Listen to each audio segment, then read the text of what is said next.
ইব্রাহিমও নাই, নমরুদ নাই। ইতিহাস খুঁজো, বর্তমান এই যুগে ইব্রাহিম আলাইহিস সালাতু ওয়াস সালামের নাম শুধুমাত্র মুসলমান না নয়, সকল ধর্মভিত্তিক মানুষগুলো ইব্রাহিমের নাম মুখ দিয়ে উচ্চারণ করতে গেলে শ্রদ্ধার সাথে উচ্চারণ করে। আমি আপনাদেরকে বলি, পৃথিবীর মধ্যে যারাই এই কালেমার দাওয়াতটাকে মজবুতভাবে ধরেছেন, আল্লাহ তাদেরকে সাময়িকভাবে পরীক্ষা করেছেন। আসেন আমরা একটু ইতিহাস বলি। ইব্রাহিম আলাইহিস সালাতু ওয়াস সালাম যখন পৃথিবীর মধ্যে আগমন করবে, এই আগমন উপলক্ষে আগাম এক ব্যক্তি সংবাদ পেয়েছিল, যার নাম ছিল নমরুদ লাআনাতুল্লাহি আলাইহি। নমরুদ যখন জানতে পারলো ইব্রাহিম আলাইহিস সালাতু ওয়াস সালাম পৃথিবীর মধ্যে আগমন করবে, মূর্তি ভাঙবে, কালেমার দাওয়াত দিবে, এজন্য ইব্রাহিম যেন দুনিয়াতে আসতে না পারে, এজন্য নমরুদ একটা বিরোধিতা করেছিল, ষড়যন্ত্র করেছিল, যেই ষড়যন্ত্রের নাম হচ্ছে জন্ম নিয়ন্ত্রণ ষড়যন্ত্র। কি ষড়যন্ত্র? তো ইব্রাহিম আলাইহিস সালাতু ওয়াস সালাম আমাদের কি হয় অনেকে ভুলে গেছে, কারণ নিজের জন্মদাতা বাপরে বাপ না ডাকতে ডাকতে অন্য জায়গায় বাপ ডাকতে মানুষ নিজের বাপ ভুলে যায়। বিগত দিনগুলোতে আমরা আরেকজনের বাপ ডাকতে ডাকতে জাতির পিতা অনেকে ভুলে গেছি। তো ইব্রাহিম আলাইহিস সালাতু ওয়াস সালাম যদি আমাদের বাবা হয়, ওনার বাবা আমাদের কি হয়? অনেকে বলতে পারতেছে দাদা না বলার একটা কারণ আছে, কারণ এখনকার যুগের পোলাপান, আমরা হচ্ছে আপডেট পোলাপান, বিয়ে করার পর থেকে বউ নিয়ে আলাদা বাসায় থাকে, দাদা দাদির সাথে তেমন একটা সম্পর্ক নাই, যেই কারণে বাপের বাপ যে দাদা হয় এটা অনেকে জানে না।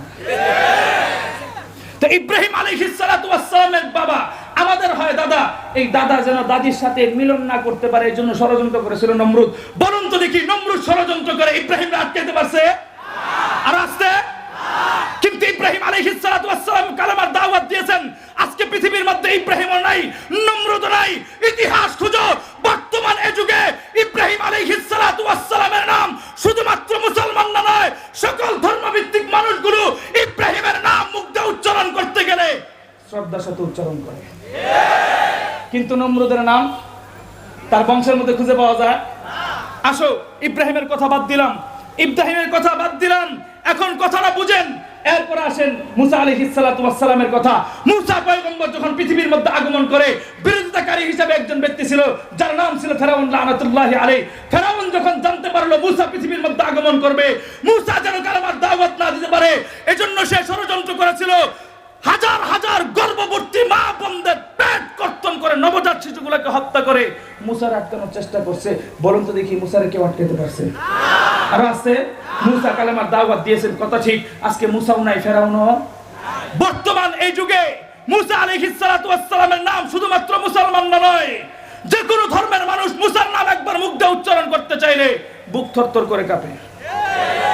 কিন্তু ফেরাউনের নাম তাদের বংশের মধ্যে খুঁজে পাওয়া যায় না। এরপর আসেন আমাদের নবীর কথাটা বলি। আমার নবী যখন দুনিয়াতে আগমন করে, ওনার বিরোধিতাকারী লোক ছিল কি ছিল না? উতবা সাইবা ছিল কি ছিল না? হাজারটা অপমান করে আমার আল্লাহর নবীর কালেমার দাওয়াত বন্ধ করতে পারছে? কিন্তু বর্তমান যুগে ইতিহাস খুঁজেন, আবু জাহালও নাই, আবু জাহালও নাই, আমার নবীও নাই। বর্তমান এই যুগে শুধু মুসলমানদেরকে নয়, যে কোনো হিন্দু ফ্যামিলিতে এখন গিয়ে জিজ্ঞেস করে আমার নবী সম্পর্কে, বুকে হাত দিয়ে কথা বলতে পারি, প্রত্যেকটা ধর্মাবলম্বীরা আমার নবীর ব্যাপারে মন্তব্য করবে যে আমরা ওনাকে ধর্মগুরু হিসাবে মানি। কথা ঠিক না বেঠিক? কিন্তু আবু জাহালের অস্তিত্ব থাকবে তো দূরের কথা, তার নামে একটা মক্কা শরীফে বিশাল বড় একটা কারখানা হয়েছে, সবাই তো জানেন। বলেন তো দেখি, ওটা পরিবর্তন করা সম্ভব? এখন বাদ দিলাম নবীদের কথা, নবীরা যখন চলে গেছে, লম্বা ইতিহাস, যেমন আমার সময় কম, মুরব্বীরা বসে রাখছে, এক ধরনের বেদবি। মুফতি আমিনী সাহেবের কথাটা বলি, নাম শুনছেন?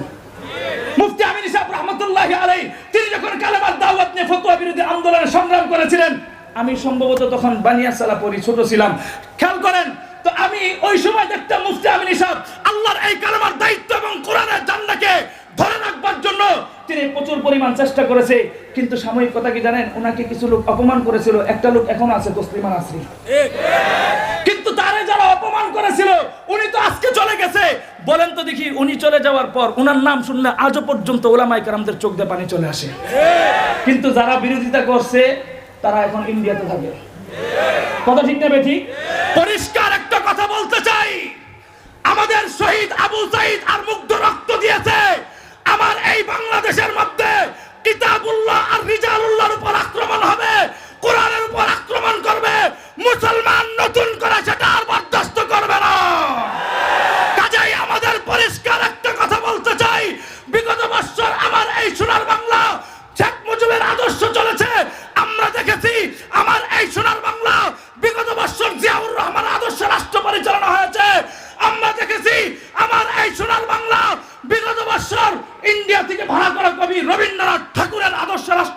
করা হয়েছে। ও মুসলমান, আগামী নির্বাচনে কে ক্ষমতায় যাবে সেটা আমাদের দেখবার বিষয় নয়, কিন্তু আমরা সমস্ত আলেম এবং সাধারণ জনতা ঐক্যবদ্ধ হয়ে একটা স্লোগানই দিতে চাই, আগামীতে যেই ক্ষমতায় যাক না কেন কোন ব্যক্তির আদর্শে রাষ্ট্র পরিচালনা হবে না, আগামী দিনের রাষ্ট্র পরিচালনা হবে তোমার আমার নেতা, সকল ধর্মভিত্তিক মানুষের অভিনেতা মুহাম্মাদের আদর্শে রাষ্ট্র পরিচালনা হবে, মুহাম্মাদের আদর্শে রাষ্ট্র পরিচালনা হবে।